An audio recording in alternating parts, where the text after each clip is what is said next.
Good morning, very very good morning all of you. मैं पंकज मौर्य, आप सबका स्वागत है हमारे यूट्यूब चैनल में। आज हम लोग देखेंगे मॉक ड्रिल सीरीज 17। इससे पहले मॉक ड्रिल 16 हो चुकी है। जिसने भी वीडियो सुना देखी हो चैनल पर जाके देख ले। ये मॉक ड्रिल आपके UP TGT, PGT, BPSC, TRF 4.0 के लिए बहुत ज़्यादा क्रूशियल होने वाली है। चलिए शुरू करते हैं आज का session. Let's start.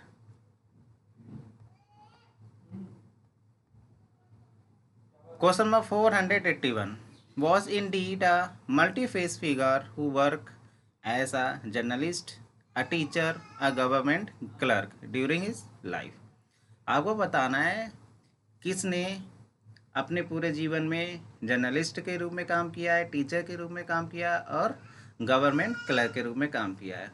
Option a में है Walt Whitman, option b Robert Frost, या ऑप्शन सी हेमिंगवे, या ऑप्शन डी विलियम फॉकनर।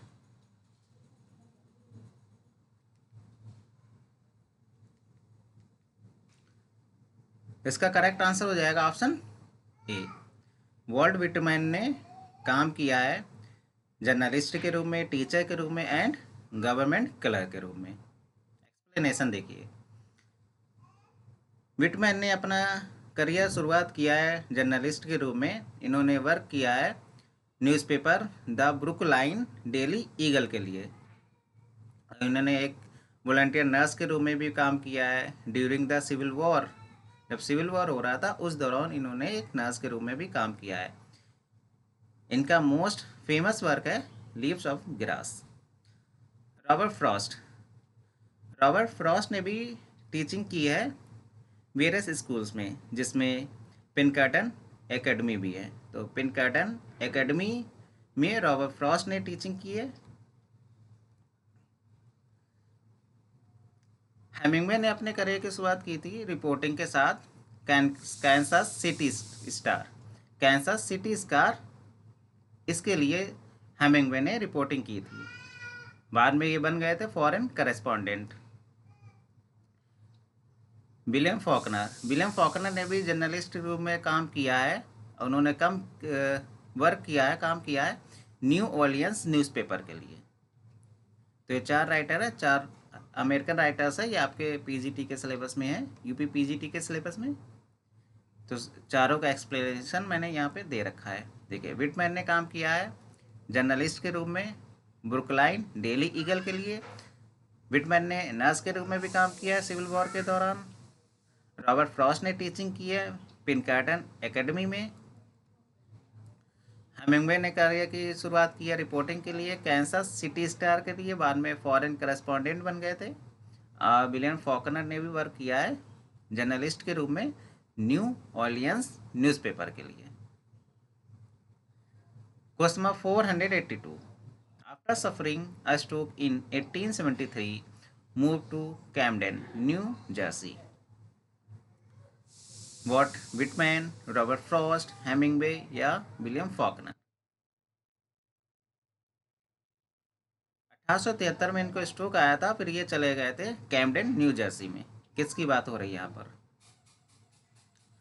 इसका करेक्ट आंसर बन जाएगा option A, Walt Whitman. Explanation देखिए। इनको स्ट्रोक आया था 1873 में, फिर ये पार्सली पैरालाइज्ड हो गए थे।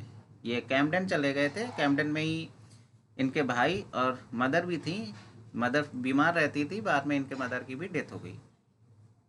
शुरुआत में जब ये कैम्डेन गए तभी अपने भाई जॉर्ज के पास रहते थे, जिनका एड्रेस है 4431 Stevens street in कैम्डेन, purchasing his own home. पहले ये अपने भाई जॉर्ज के पास रहते थे, बाद में इन्होंने अपने खुद का घर खरीद लिया था, जिसका नाम था सैंटी या कूप, मिकेल स्ट्रीट इन कैम्डेन में। इनकी डेथ हो गई थी कैम्डेन में ही और buried Harley symmetry. Harley symmetry में दफनाया गया था। तो वॉल्ट विटमैन ने अपना जो आखिरी समय था वो बिताया था कैम्डेन न्यू जर्सी में। याद रखिएगा, वॉल्ट विटमैन ने अपने जीवन का आखिरी समय कैम्डेन न्यू जर्सी में ही बिताया था। Question number 483. किसने लिखा है you can not really understand America without Walt Whitman without Leaves of Grass? Mary Berenson, Robert Frost, Hemingway या विलियम फॉकनर? किसने कहा है कि तुम अंडरस्टैंड नहीं कर सकते हो अमेरिका को बिना वॉल्ट विटमैन के और बिना लीव्स ऑफ ग्रास के?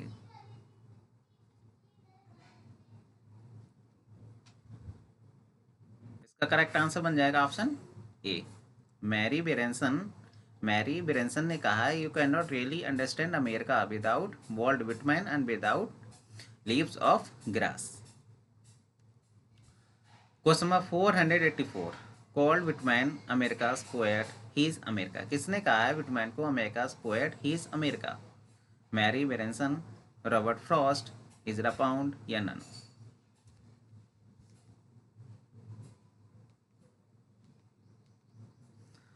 क्वेश्चन नंबर 84, 484 का करेक्ट आंसर बन जाएगा ऑप्शन सी, इजरा पाउंड ने कहा है विटमैन को America's poet he is America.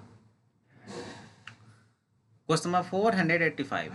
He was an office boy for two lawyers and later was an apprentice painter's devil for the weekly Long Island newspaper The Patriot, edited by Samuel E.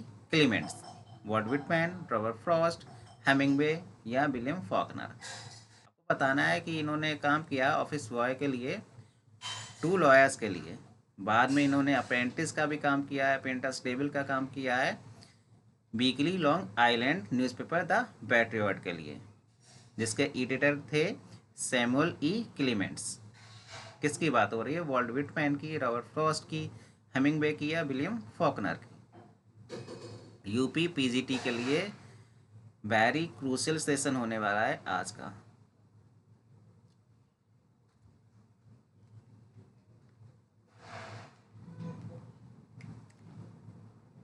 इसका correct answer हो जाएगा option A, Walt Whitman की बात हो रही है। Explanation देखिए, विटमैन्स early career, 11 साल की उम्र में वॉल्ट विटमैन ने स्कूलिंग छोड़ दी थी, स्कूल को छोड़ दिया था और इन्होंने सपोर्ट किया था अपनी फैमिली का। इन्होंने काम किया एक ऑफिस बॉय के रूप में टू लॉयर्स के लिए और बाद में अप्रेंटिस एंड प्रिंटर डेविल्स के लिए काम किया द पैट्रियट के लिए। यहाँ पे देखिए द पैट्रियट, पैट्रियट है क्या? Patriot was a weekly long Island newspaper, मतलब पैट्रियट एक न्यूज़पेपर है जिसके एडिटर थे सैमुअल ई क्लीमेंट्स। पेंटर्स डेविल, ये पेंटर डेविल्स टर्म क्या है? ये टर्म रिफर कर रहा है एक यंग अप्रेंटिस की तरफ। पेंटर्स डेविल ये रिफर कर रहा है यंग अप्रेंटिस की तरफ जो perform basic task in painting house, जो पेंटिंग हाउस में काम करते थे, जैसे क्लीनिंग का काम करते थे, फेचिंग टाइप का काम करते थे, assisting with other manual labours या अदर लेबर का काम करते थे, उसको कहते हैं पेंटर्स डेविल। करियर प्रोग्रेशन, बाद में वॉल्ट विटमैन ने अपना खुद का एक न्यूज़पेपर स्टार्ट किया है द लॉन्ग आइलैंड नाम से। The Long Island newspaper start किया है वॉल्ट विटमैन ने।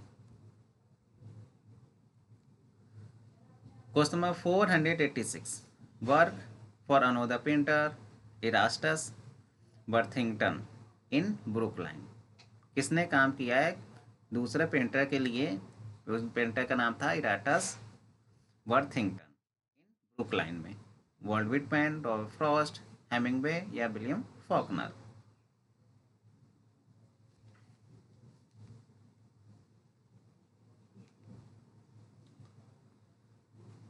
क्वेश्चन नंबर 486 का करेक्ट आंसर बन जाएगा ऑप्शन ए, वॉल्ट विटमैन।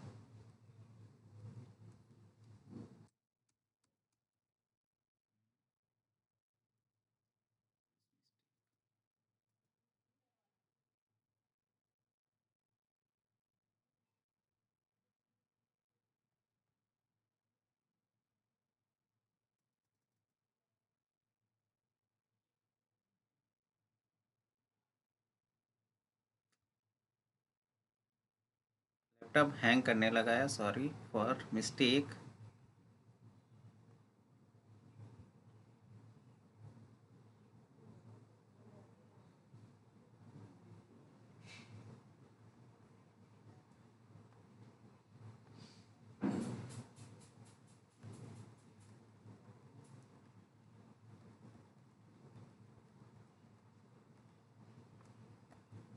हाँ, क्वेश्चन नंबर 486 पर थे। Sorry for disturbance, laptop hang करने लगा था इसकी वजह से। Question number 486। वॉल्ट विटमैन ने काम किया है एक दूसरे प्रिंटर के लिए, इरास्टस वर्थिंगटन के लिए, इन ब्रुकलाइन में। एक्सप्लेनेशन देखिए, इन्होंने काम किया है इरास्टस वर्थिंगटन के लिए इन ब्रुकलाइन ब्रुकलाइन में, और यहीं पर इन्होंने गेन किया एक्सपीरियंस। एक्सपीरियंस गेन किया in publishing and type setting. Type setting and publishing का जो एक्सपीरियंस मिला है वो यहीं से मिला है, इरास्टस वर्थिंगटन से। ही आल्सो वर्क, और इन्होंने और भी प्रिंटर्स न्यूज़पेपर के लिए काम किया, जैसे कि Brookline, long islander. Question number 487। Work at the shop of Elden Spooner, editor of the Long island star. इन्होंने काम किया है एल्डन स्पूनर के शॉप पर, जो कि एडिटर थे लॉन्ग आइलैंड स्टार के। किन्होंने काम किया है? वॉल्ट विटमैन ने, रॉबर्ट फ्रॉस्ट ने, हेमिंगवे ने, या William Faulkner.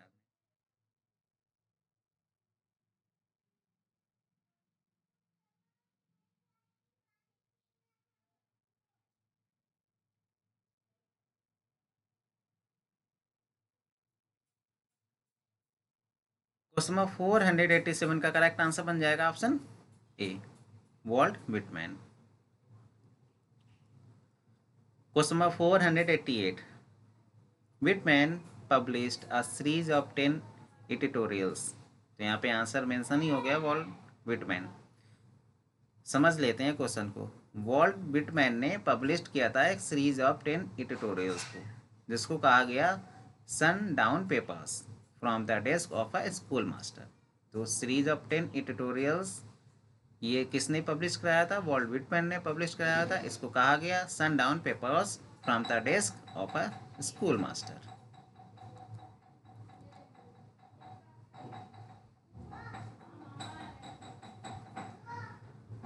Question number 489। He later said, इन्होंने कहा है कि but for the opera I could never have written Leaves of Grass. Walt Whitman, Robert Frost, Hemingway, या विलियम फॉकनर। किसने कहा है but for the opera I could never have written Leaves of Grass? इसका correct answer बन जाएगा option A, Walt Whitman ने कहा है। Question number 490।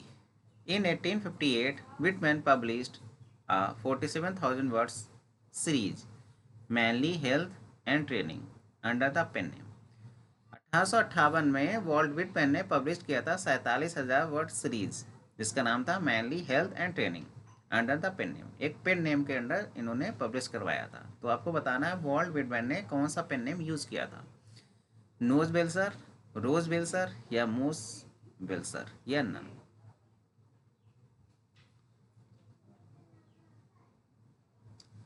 इसका करेक्ट आंसर हो जाएगा option C, Mose Velsor. Very important question है पीजीटी के पॉइंट ऑफ व्यू से।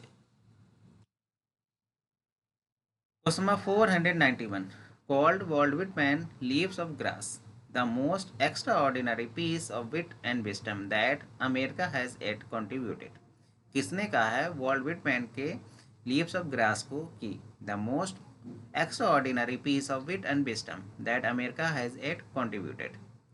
Ralph Waldo Emerson, Mary Berenson, Robert Frost, या इजरा pound?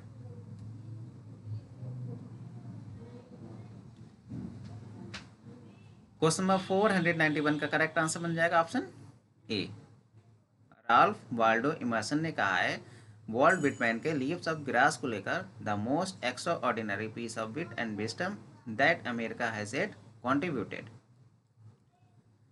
Question number 492। American civil war was beginning, Whitman publish his poem as a patriotic rally call for the union. American civil war की शुरुआत हुई थी तब Whitman ने publish किया था अपनी पोएम। कौन सी पोएम को पब्लिश किया था? As a patriotic rally call for the union के लिए। Song of myself, song of the open road, beat beat drums, या crossing Brooklyn ferry?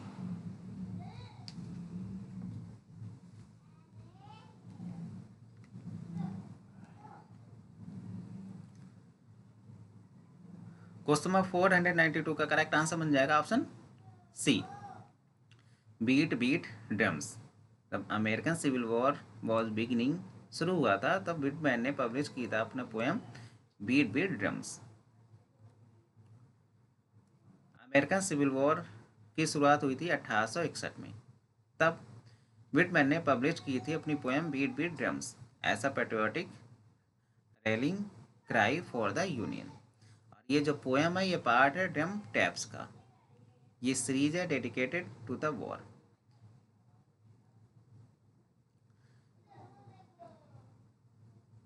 Question number 493, the half breed a tale of the western frontier is a fictional story written by Walt Whitman and it was originally published under the title।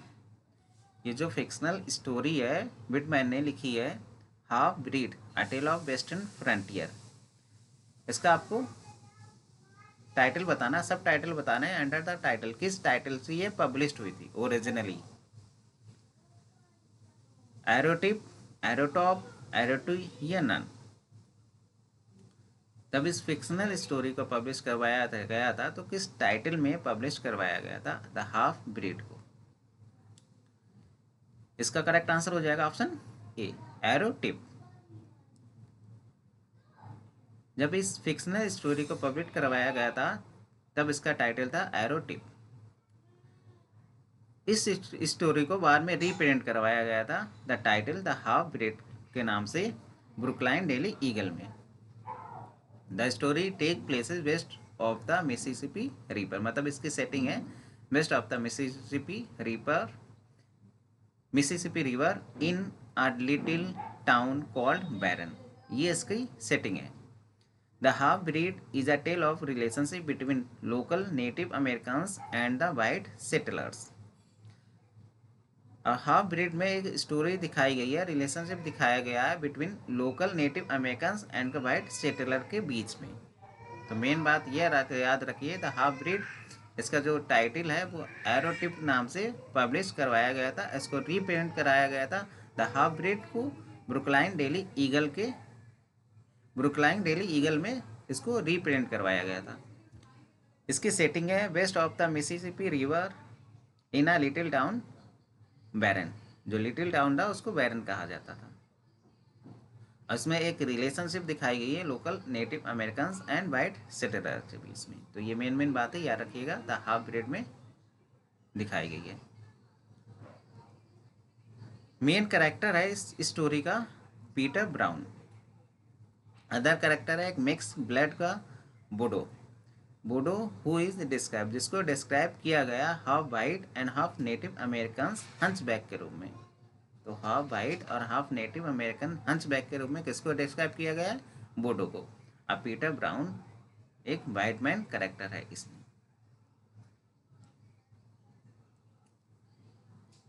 Question 494, the last version of leaves of grass was publish in 1892 and is refer to as the death bed edition, death night edition, night bed edition या none. Very important question है UP PGT के point of view से।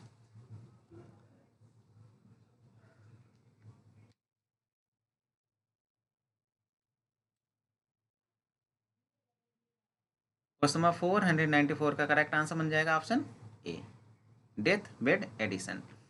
Leaves of grass का जो last addition आया था 1892 में उसको कहा गया है death bed edition.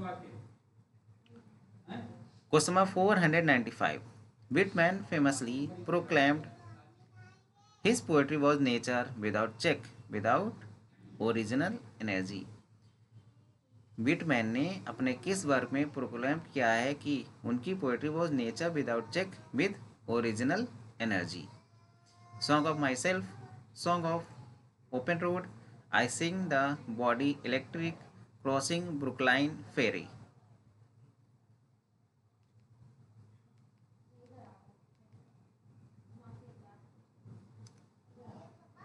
Question number 495 का करेक्ट आंसर बन जाएगा option a song of myself में इन्होंने कहा है कि his poetry was nature without check with original energy. Question number 496, democratic vistas is a book by American author Walt Whitman published in. Whitman की book है democratic Vistas. कब publish हुई है? 1869, 1879, 1871 या 1891? इसका करेक्ट आंसर बन जाएगा option c, 1871। Question number 497, in 1921 1921 में मूव टू पेरिस, पेरिस चले गए, where he work as a foreign correspondent for the Toronto Star. इसमें बताना है कौन चले गए पेरिस 1921 में, वहाँ पे उन्होंने काम किया एक फॉरेन करेस्पॉन्डेंट के रूप में टोरंटो स्टार के लिए। वॉल्ट विटमैन की बात हो रही है, रॉबर्ट फ्रॉस्ट की, हेमिंगवे या विलियम फॉकनर की?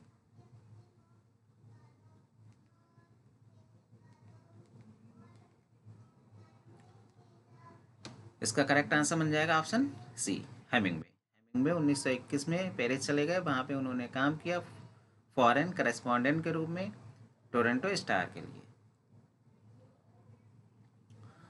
Question number 498, his experience during the war supplied material for his 1929 novel Farewell to Arms, for whom the bell tolls, Big Two-Hearted River या none? किस नॉवेल में हेमिंगवे ने अपना experience को दिखाया है, वॉर एक्सपीरियंस को दिखाया है? कौन सा नॉवेल उनके वॉर एक्सपीरियंस पर बेसिस है? इसका करेक्ट आंसर हो जाएगा option a, farewell to arms, जो कि 1929 में आई थी। क्वेश्चन नंबर 499, इन 1937 1937 में Hemingway went to Spain to cover the Spanish civil war which form the basis for his 1940 novel written Havana Cuba. 1937 में हेमिंगवे चले गए थे स्पेन और कवर किया था स्पेनिश सिविल वॉर को। आपको बताना है कि कौन सा नॉवेल है स्पेनिश सिविल वॉर पर बेस है। Farewell to arms, for whom the bell tolls, Big Two-Hearted River या none?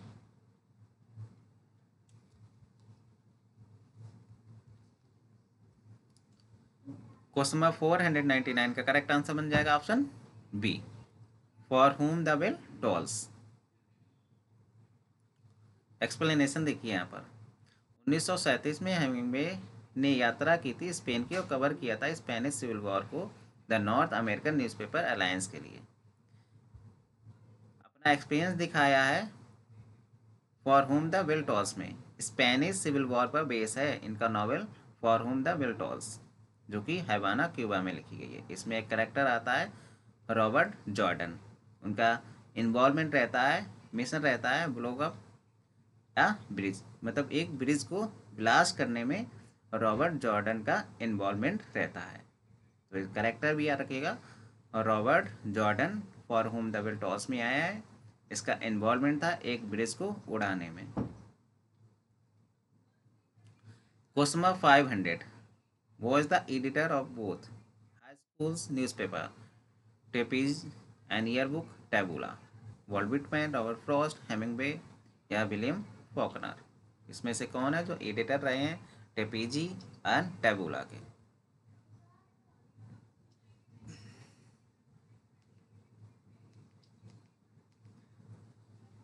क्वेश्चन नंबर 500 का करेक्ट आंसर बन जाएगा ऑप्शन सी, हेमिंगवे।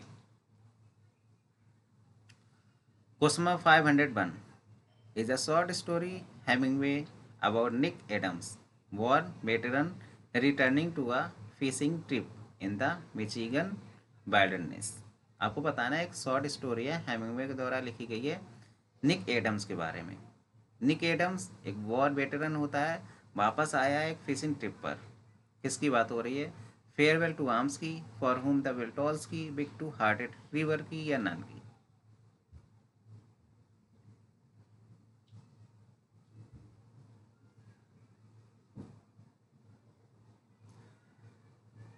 क्वेश्चन नंबर 501 का करेक्ट आंसर बन जाएगा option C, big two hearted river की। एक्सप्लेनेशन देखिए, हेमिंगवे ने एक ट्रिप किया था fishing trip, campaigning trip with high school friends, अपने हाई स्कूल फ्रेंड्स के साथ एक ट्रिप पर गए थे फिशिंग ट्रिप पर, back country of Michigan upper peninsula. The trip became the inspiration for his short story, और ये ट्रिप है, ये इंस्पिरेशन बनी उनकी short story big two hearted reverse, जिसमें उन्होंने सेमी ऑटोबायोग्राफिकल करेक्टर निक एडम्स का यूज़ किया है। तो निक एडम्स करेक्टर आते हैं बिग टू हार्टेड रिवर में। Question number 502, 50 grand. हेमिंगवे का ये 50 ग्रांड क्या है? शॉर्ट स्टोरी है, नॉवेल है, प्ले है या नन है?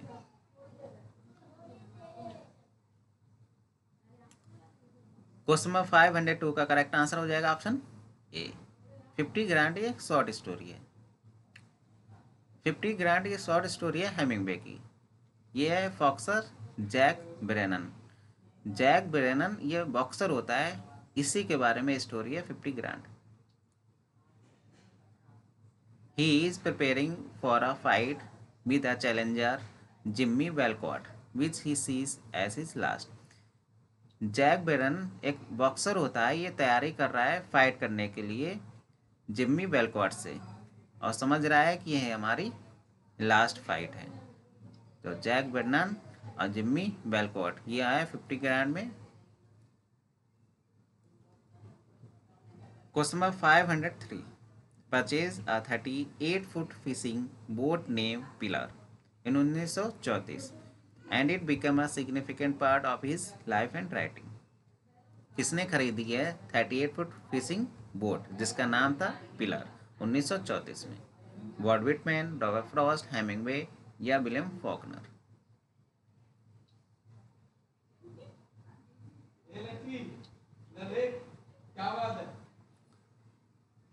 इसका करेक्ट आंसर बन जाएगा ऑप्शन सी, हेमिंगवे ने खरीदी थी 38-foot फिशिंग बोट जिसका नाम था पिलर 1934 में।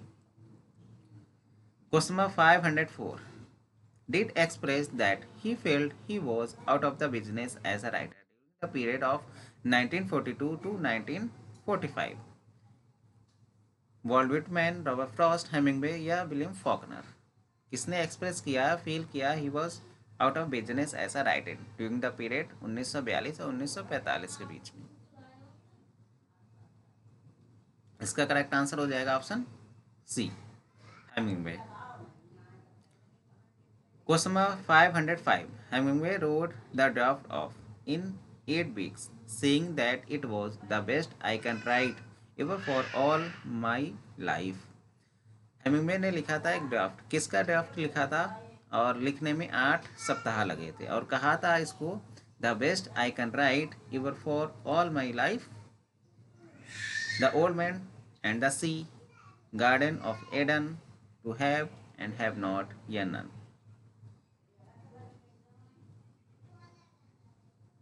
इसका करेक्ट आंसर हो जाएगा option A, the old man and the sea. इसके ड्राफ्ट लिखने में 8 सप्ताह लग गए थे, और इसी के लिए कहा था the best I can write ever for all of my life. Hemingway तो पुलित्जर प्राइज मिला था 1953 में, नोबेल प्राइज मिला था 1954 में इसी वर्क के लिए।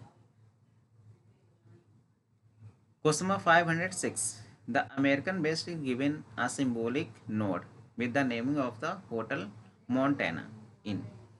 अमेरिकन बेस्ट को एक सिंबॉलिक नोट दिया गया था with the naming of hotel Montana. किस में अपीयर होता है?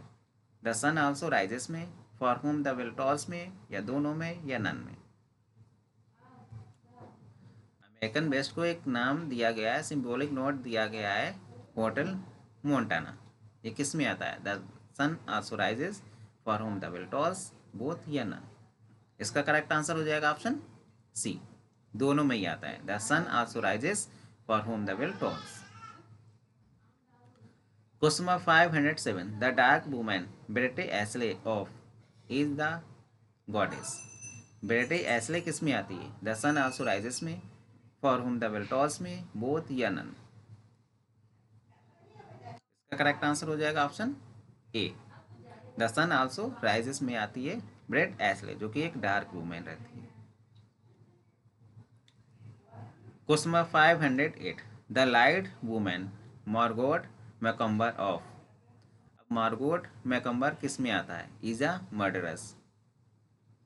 The sun also rises, for whom the bell tolls, the short happy life of Francis Macomber या नन। इसका करेक्ट आंसर बन जाएगा option C, the short happy life of Francis Macomber. Margot Macomber ये light बूमर रहती है, उसको दिखाया गया है short happy life of Francis मैकम्बर में मर्डरस के रूप में। एक्सप्लेनेशन देखिए, इसने अपने पति की हत्या कर दी थी, इनके पति का नाम था फ्रांसिस मैकम्बर, इसलिए इसको मर्डरस के रूप में दिखाया गया है। Question number 509, Ernest Hemingway novel the garden of Eden published posthumously in 1986, 1961, 1946, 1981।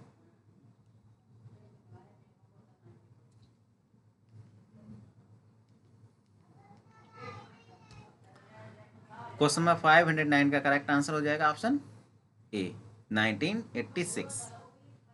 Hemingway का नॉवेल है द गार्डन ऑफ एडन, ये पोस्टमसली पब्लिश हुआ था, मतलब इनके मरने के बाद पब्लिश हुआ था 1986 में। इस नॉवेल को लिखना स्टार्ट किया था 1946 में। ये स्टोरी है एक यंग अमेरिकन राइटर की, डेविड बॉर्ने और उनकी वाइफ कैथरीन की, और पब्लिश करवाया था 1986 में। क्वेश्चन नंबर 510, हेमिंग्वे का नॉवेल है, पब्लिश हुआ था 1937 में। It is set in Key West Florida during the great depression and centres on the struggle of Harry Morgan, fishing boat captain. Hemingway का नॉवेल है, किस नॉवेल की बात हो रही है जो 1937 में पब्लिश हुआ था, और उनकी सेटिंग हुई थी की वेस्ट फ्लोरिडा में, और उसमें एक करेक्टर आता है हैरी मॉर्गन जो कि फिशिंग बोट कैप्टन रहता है। इसका करेक्ट आंसर हो जाएगा option A, to have and have not. To have and have not ये नॉवेल है 1937 में पब्लिश हुआ है, उसकी सेटिंग रही थी की वेस्ट फ्लोरिडा में। इसमें करेक्टर आता है हैरी मॉर्गन जो कि फिशिंग बोट कैप्टन रहता है। आज के लिए बस इतना ही। क्वेश्चन अगर पसंद आ रहा है चैनल को लाइक शेयर एंड सब्सक्राइब करना ना भूलेगा। Thank you so much.